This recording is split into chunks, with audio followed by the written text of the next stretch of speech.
नमस्ते सदावत्सले मातृभूमे। आज एक प्रश्न ऑनरेबल हाई कोर्ट के सामने था और वो प्रश्न ये था कि संविधान या इस्लाम, संविधान या कुरान। और दूसरा प्रश्न संविधान के अंदर था, फंडामेंटल राइट, राइट या देश। क्या देश के ऊपर फंडामेंटल राइट हैं? क्या फंडामेंटल राइट इतने भारी हो सकते हैं कि देश की सॉवरेंटी खतरे में आ जाए, देश की मॉरलिटी खतरे में आ जाए और देश छिन्न भिन्न हो जाए, हार्मनी खतरे में आ जाए, लेकिन हमारे फंडामेंटल राइट हैं क्योंकि आर्टिकल 25, 26 ने मुझे फंडामेंटल राइट दिए हैं, क्योंकि आर्टिकल 19 ने मुझे फ्रीडम ऑफ स्पीच दी है, फ्रीडम ऑफ मूवमेंट दिया है, फ्रीडम ऑफ एसोसिएशन दिया है, फ्रीडम ऑफ बिजनेस दिया है। तो सवाल यहाँ पर ऑनरेबल हाई कोर्ट के सामने था और हाई कोर्ट ने बड़ा सुंदर एक्सप्लेनेशन किया।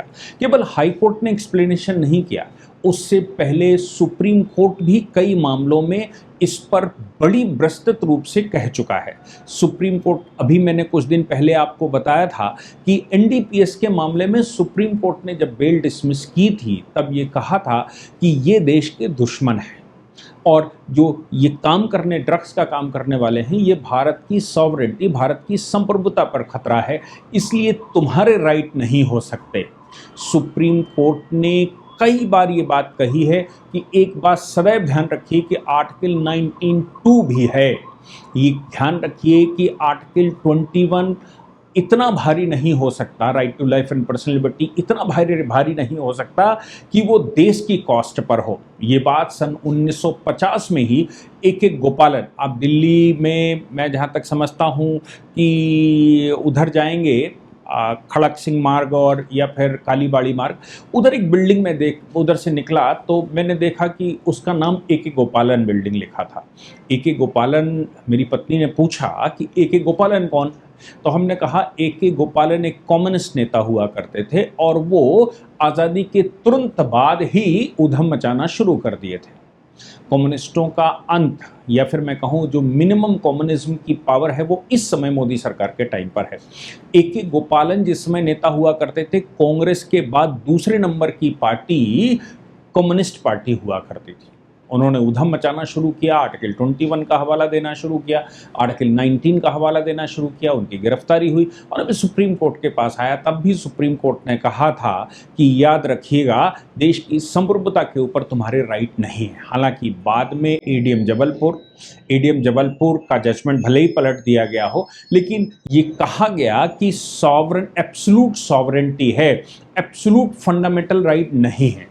ऑनरेबल जस्टिस खन्ना ने एक केस में, HR खन्ना एडीएम जबलपुर के जज हुआ करते थे, तब उन्होंने भी यही कहा था। आप सोच लीजिए कि इससे पहले कई बार ऑनरेबल सुप्रीम कोर्ट इस विषय को ले चुका है और हमेशा ये कहता रहा है कि प्राइवेसी सॉवरेंटी के ऊपर नहीं हो सकती। UAPA, NDPS ये सिक्योरिटी लॉज हैं, ये सॉवरेंटी, ये आपके फंडामेंटल राइट के ऊपर प्रिवेल करते हैं, ऐसा ऑनरेबल सुप्रीम कोर्ट ने कई बार कहा था। अब मैं आता हूं आज के मूल विषय पर। मूल विषय ये है तौफीक रजा। आपको सबको याद होगा, बरेली में उन्होंने बड़ा उधम मचाया था, एक बड़ा रैली प्लान की थी तौफीक रजा ने, और तौफीक रजा ने इस बड़ी रैली के माध्यम से पूरे उत्तर प्रदेश को हिलाने की एक साजिश की थी। मौलाना अपने आप को कहते हैं मौलाना तौफीक रजा, और मौलाना तौफीक रजा कोई सामान्य व्यक्ति नहीं है, उनकी एक हिस्ट्री है। वो बरेलवी परिवार से आते हैं और बरेलवी परिवार उत्तर प्रदेश में दो तरह के हनफी मुसलमान हैं। देवबंदी से ही निकलकर बरेलवी बना। आप देखेंगे कि देवबंदी, वहीं से सीधा रास्ता बहुत नज़दीक है, देवबंदी से निकलकर बरेलवी बना और बरेलवी एक नए तरह का राजनीति, इस्लामिक राजनीति करने आए थे। देवबंदियों की स्थापना, उसका मैं विवरण पूरा दूंगा कि देवबंदी कैसे आए थे और क्यों आए थे। बरेलवी मौलाना रजा के पूर्वज इस ग्रुप से निकलकर उन्होंने कहा कि हम भारतीय स्थानीय चीज़ों को ध्यान में रखते हुए इस्लाम को देखेंगे, क्योंकि इस्लाम को जैसे ही आप अरबियन कंट्रीज़ में ले जाते हैं वैसे ही हिंदुस्तान में विरोध होने लगता। अगर आसानी से कन्वर्जन करवाना है, अगर आसानी से हिंदुस्तान के अंदर मुसलमानों को प्रभावित करना है, लोगों को प्रभावित करके मुसलमान बनाना है, तो यहाँ का लोकल वर्जन इस्टेब्लिश करना पड़ेगा। मौलाना तौफीक रजा के पूर्वजों ने, जिनको जो बरेली में शिफ्ट हुए इसलिए वो बरेलवी कहलाए, तो उन्होंने वहां अपना सेंटर बनाया और इसको शुरू किया। इसलिए तौफीक रजा पैदा होने के बाद ही उस ग्रुप के, जो बरेलवी कहा जाता है, वो उस ग्रुप के नेता बन गए थे। हालांकि उन्होंने बाद में पॉलिटिकल पार्टी आईएमसी बनाई थी, इत्तिहाद मिल्लत काउंसिल, जो कि मुलायम सिंह जब मुख्यमंत्री बने थे तो मुलायम सिंह के साथ उन्होंने कोलैबोरेशन कर लिया था। बाद में वो बसपा में गए। अभी 2022 के चुनाव में कांग्रेस के मंच पर प्रियंका गांधी के साथ दिखाई पड़े। कुल मिलाकर वो इस्लाम के नाम से पॉलिटिक्स करते हैं। हालांकि ये ग्रुप बना ही इसलिए था, भू राजनीतिक आंदोलन चलाना है इस्लाम के नाम से। इस्लाम को इन लोगों ने भू राजनीतिक आंदोलन से ज्यादा नहीं रखा। तो भू राजनीतिक आंदोलन से मतलब है भूमि कब्जा करके राजनीति करो, या राजनीति कब्जा करके भूमि पर कब्जा करो। तौफीक रजा ने के पूर्वज हुआ करते थे आला हजरत ने 19वीं सदी में इसको बनाया था। फिर बाद में उनके बाद के रजा खान आए, फिर रेहान रजा खान आए, और वो एमएलसी भी रहे कांग्रेस से। तो इनका नाता समाजवादी पार्टी कांग्रेस से रहा है। भारतीय जनता पार्टी की उत्तर प्रदेश में सरकार है। तो बरेलवी मूवमेंट के ये बड़े नेता हैं। बरेलवी मूवमेंट, मैंने आपको बताया कि बरेलवी मूवमेंट कैसा है। अब इनकी जो खास बात है वो ये है कि उत्तर प्रदेश में उनकी सरकार है, योगी जी की सरकार का मतलब है कि उन्होंने वक्फ पर, सर्वे, दरगाहों सब पर काम किया। उनकी रिपोर्टें मंगवाने के बाद अवैध दरगाहें, अवैध मस्जिदें, अवैध जो और स्ट्रक्चर हैं, मदरसा, इन सब को गिराने के लिए आदेश दे दिए गए हर राज्य में। अब चूंकि उत्तर प्रदेश में वो है, कानपुर में कुछ 200 साल पुरानी कोई मस्जिद रही होगी या दरगाह वगैरह रही होगी जो सरकारी ज़मीन पर थी, वो कानपुर केडीए ने उसको गिराने की सोची।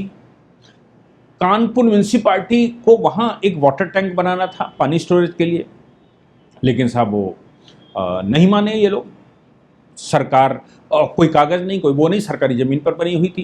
तो कानपुर में वो स्ट्रक्चर गिरा दिए गए। अब ये कहा गया इन लोगों ने 200 साल का था, 300 साल का था, ये बकवास दुनिया भर की करते ही हैं। चाहे कली बना हो उसको भी प्राचीन कह देते हैं। हमारे यहाँ भी ऐसा ही है, मंदिर अभी बनाओ प्राचीन मंदिर कह के उसको कर देते हैं। और मुसलमानों में भी अभी बनी हो तो ये आला हजरत के समय की बनी हुई है ऐसा बता दें। आपने आला हजरत खूब सुना होगा, लोग खूब कहते हैं आला हजरत। इनके ये जो देवबंदी से टूटकर बरेलवी बना था, उनका था। देवबंदियों को भी अगर आप ध्यान में रखेंगे तो देवबंदी भी कुछ इसी प्रकार से बने थे। जिस समय देवबंदियों का मतलब मेरा है, मैं अभी पूरे विषय पर आऊँगा, पहले इतिहास बताना बड़ा ज़रूरी है, क्योंकि आप इतिहास सुनेंगे तो समझ पाएंगे ये क्या करते हैं। जिस समय औरंगजेब की सरकार गिरी, औरंगजेब मरा, औरंगजेब के मरने के बाद उधम शुरू हुआ। औरंगजेब जब मर गया तो मरने के बाद इन लोगों ने, औरंगजेब की सत्ता गिरी, उसके बाद अंग्रेज यहाँ प्रवेश मार चुका था। अंग्रेज इधर उधर खेलने लगा था। जब अंग्रेज इधर उधर खेलने लगा तो सवाल यहाँ पैदा हुआ कि भाई इस्लाम कैसे, चूंकि इस्लामिक शासन था तो कैसे होगा। तो दारुल हरम घोषित किया गया। दारुल हरम घोषित करने के लिए, दारुल हरम घोषित पहले किया गया, फिर ये दारुल उलूम देवबंद इसका नाम रखा गया। तो इसकी पृष्ठभूमि ये है कि शाह बलीउल्लाह, ये शाह बलीउल्लाह उस समय 1707 में, इसका विजन ये था शाह बलीउल्लाह का कि हिंदुस्तान से इस्लामिक यानी कि भूमि पर कब्जा तो हमारा नहीं रहा, 1707-8 की बात है, यह नहीं रहेगा, लेकिन इस्लाम को अगर यहाँ सही से हम संख्या बढ़ा लेंगे तो फिर कभी ना कभी शासन वापस आ सकता है। बलीउल्लाह का इतिहास, बलीउल्लाह ने फतवे भी उस समय जारी कर दिए थे, सशस्त्र संघर्ष की घोषणा कर दी थी, अंग्रेजों के साथ उसका युद्ध भी हुआ था। बालाकोट में ये सब हार गए। हारने के बाद इनको ये समझ आया कि भाई इंस्टीट्यूट खोलकर लोगों को तैयार करना चाहिए। 1866 में नया रास्ता उसने अपनाया और 1857 का मामला हो ही चुका था, 1866 में उसने नया रास्ता अपनाया और फिर वो चल दिया नए रास्ते पर। तब उसने 3 अनोखे सिद्धांत बनाए, देवबंद आंदोलन शुरू किया, जनभागीदारी हो, आधुनिक संस्थागत ढांचा बने और ग्लोबल इस्लामिक सेंटर बने, तब हम हिंदुस्तान के अंदर अपने आप को स्थापित कर पाएंगे। मुझे लगता है उस समय हिंदुओं ने भी सपोर्ट किया क्योंकि अंग्रेज बैठने लगा था। तो 1740 में ये शाह वली उल्लाह ज्ञान बांटने लगा था और इसने हथियार और सब ज्ञान को हथियार बनाकर और लोगों को इन्फ्लुएंस में लेकर कन्वर्जन करवाकर ये सब शुरू किया। 1866 आते आते उनके जो आगे की पीढ़ियां आई उन्होंने देवबंद की स्थापना कर दी और देवबंद कट्टरपंथी संगठन स्थान था जहां पर इस्लाम की कट्टरता सिखाई जाएगी, बिल्कुल वैसे जैसे तालिबान की सिखाई जाएगी। तभी आपको याद होगा कि अभी जब तालिबान का जो विदेश मंत्री था वो जब भारत में आया तो देवबंद वालों ने उसका प्रवास लिया, देवबंद के साथ वो बैठा, क्योंकि वो देवबंदी जो स्टाइल है वो बिल्कुल हूबहू वैसा ही है जैसा तालिबान का है, उनसे उनकी पट्टी भी खूब है। अच्छा, बरेलवियों का थोड़ा मॉडरेट है, काम वही है, उद्देश्य वही, मॉडरेट ये है कि भारतीयता के साथ, यानी कि भारतीय संस्करण स्थापित करना चाहिए। अब जब ये मजारें उत्तर प्रदेश में टूटना शुरू हुआ, इलीगल स्ट्रक्चर, तो बरेलवियों को लगा कि भाई ये जो स्ट्रक्चर था इस स्ट्रक्चर के माध्यम से ही हम ये सब कर रहे थे। तौफीक रजा ने एक आंदोलन की घोषणा कर दी बरेली में, और ईंट से ईंट बजा देंगे और नाक से नाक कटा देंगे, गले से वो कर देंगे, ये सब हुआ। हालांकि परमिशन नहीं थी, फिर भी इन लोगों ने प्रदर्शन किया बरेली में। जब बरेली में प्रदर्शन किया कि भाई इस्लाम इकट्ठा होगा और तुमको योगी जी को पता नहीं क्या कर देगा और उनको क्या कर देगा, ये सब भाषण शुरू हुए। इन भाषणों के बाद वहाँ सर तन से जुदा के नारे लगने लगे, पत्थरबाजी हो गई, बसें फूटने लगी, शीशे टूटने लगे। यही होता है कभी भी इस्लामिक, मतलब दारुल हुरूम क्या बोलते हैं शब्द, इसका मतलब होता है युद्ध क्षेत्र। दारुल हरम इसका मतलब होता है युद्ध क्षेत्र। युद्ध क्षेत्र मतलब अब ये युद्ध क्षेत्र है। ये सब शुरू हुआ। उनको शायद ध्यान नहीं था कि सरकार योगी जी की है। योगी जी ने वहां लाठी चलवा दी क्योंकि दंगा फैल गया था। लाठी चलवा दी, तौफीक रजा और उसके साथियों को गिरफ्तार कर लिया गया। गिरफ्तारी के बाद जेल में है, तब से वो 1 साल हो रहा है लगभग। अब वो हाई कोर्ट में बेल, पहले नीचे गया होगा और वो चल रहा होगा, हाई कोर्ट में बेल मांगने गया। हाई कोर्ट से उसने कहा कि साहब मेरे कुछ राइट हैं, मैंने तो कुछ कहा ही नहीं, मैं तो गया था और मैं तो शांतिपूर्वक प्रदर्शन कर रहा था, वो तो बाहरी शक्तियां थी जो मुझे आकर परेशान कर दिया, जिन्होंने ये सब कुछ कर दिया, और मेरी कोई दोष नहीं क्योंकि मैं वहां से, जब ये सब शुरू हुआ तो मैं वहां से जा चुका था। हाई कोर्ट ने कोर्ट भी किया कि पहले भी ये जजमेंट आ चुके हैं कि जिसने कोई मीटिंग ऑर्गेनाइज की है, जिसने आंदोलन के लिए बुलाया है, जिसने संख्या भीड़ इकट्ठी की है, ये उसकी जिम्मेदारी बनती है अगर किसी प्रकार का कोई भी गड़बड़ी होती। इनको लगता है कि हम भड़का देंगे, भड़काकर मैं चला आऊंगा, और ये जो बच्चे हैं माइनर आजकल वो खेल रहे हैं, तो ये बच्चे ऊधम मचा देंगे, तोड़फोड़ करेंगे और ये माइनर के नाम से निकल जाएंगे और मैं फंस जाऊंगा। लेकिन अभी का जो रूलिंग चल रही है वो बिल्कुल साफ है कि जिसने ऑर्गेनाइज किया होगा वो ही रिस्पॉन्सिबल है, बाकी तो जो प्रैक्टिकली कर रहे हैं वो तो रिस्पॉन्सिबल होंगे ही। तौफीक रजा की बेल खारिज करते हुए ऑनरेबल हाई कोर्ट ने कहा कि सॉवरेंटी प्रिवेल्स, तुम्हारी वीडियो है, तुम्हारा स्टेटमेंट है, तुम्हें परमिशन नहीं थी या थी जो भी था, और तुम्हारे इन्फ्लुएंस में ये सब कुछ हुआ, तुम्हारी वजह से, और तुम ही इसके पूर्ण रूप से दोषी हो। अब चूंकि तुम ही इसके पूर्ण रूप से दोषी हो, इसलिए तुमको बाहर नहीं निकाला जा सकता। तुमको अगर बेल मिल गई तो भारत की संप्रभुता पर खतरा है। आपके पास राइट है 25-26 का, लेकिन इतना राइट नहीं है कि भारत की संप्रभुता पर आप कहो कि मैं ईंट बजा दूंगा और खेल कर दूंगा। आपके पास अपनी बात कहने का अवसर है, right to association, right to movement है, राइट टू स्पीच है, लेकिन भारत की संप्रभुता की कॉस्ट पर नहीं।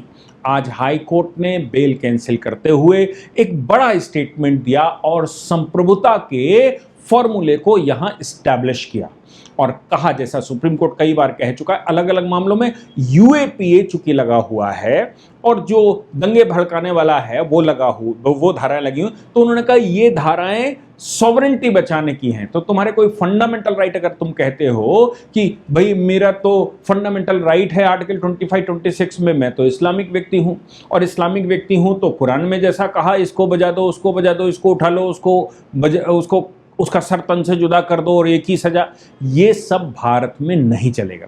भारत में संविधान का शासन है और संविधान सॉवरेंटी प्रिवेल करती है किसी भी फंडामेंटल राइट के, चाहे वो 25-26 का ही क्यों ना हो, चाहे वो कहीं का भी फंडामेंटल राइट हो, लेकिन प्रिवेल करती है सॉवरेंटी। इसलिए सॉवरेंटी के ऊपर कुछ नहीं, हम आपको बेल ग्रांट नहीं कर सकते। तुम दंगाई हो, तुम दारुल हरम बनाकर बैठे हुए हो, तुम भारत को युद्ध क्षेत्र घोषित करना चाहते हो या भारत में युद्ध करवाना चाहते हो, ये सब भारत में अनुमति नहीं दी जा सकती। और तुम बाहर निकलोगे तो फिर वही काम करोगे, क्योंकि तुम्हारा मतलब इनका इतिहास ही बरेलवियों का, मैंने इसीलिए बरेलवी और देवबंदियों का इतिहास बनाया। ये औरंगजेब के पास 1707 से चलकर यहाँ आए कैसे, ये दहलवी से लेकर और ये यहां तक कैसे चले आए, आप बताएंगे कि इसका आपको क्या लगता है। लेकिन मैंने संविधान का इंटरप्रिटेशन किया, आर्टिकल 29, आर्टिकल 21, आर्टिकल 19 और आर्टिकल 25-26,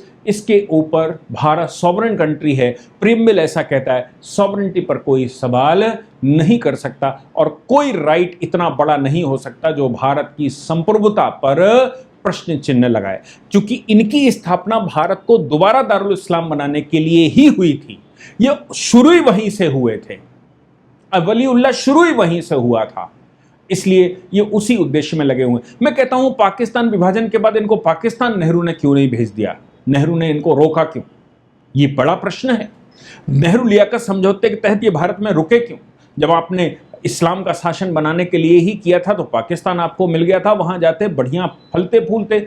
लेकिन इनको पूरे हिंदुस्तान को दारुल इस्लाम बनाना है। पाकिस्तान तो सिर्फ इसलिए लिया गया था कि सशस्त्र मदद की जा सके, इंटरनल डिस्टर्बेंस ये करेंगे, सशस्त्र मदद वो करेंगे। लेकिन भूल जाते हैं कि यहाँ योगी जी की सरकार थी उत्तर प्रदेश में, केंद्र में मोदी जी की सरकार है और इस समय सनातन की सरकारें देश में बनी हुई हैं। इतना आसान नहीं है। जय हिंद, जय भारत, वंदे मातरम।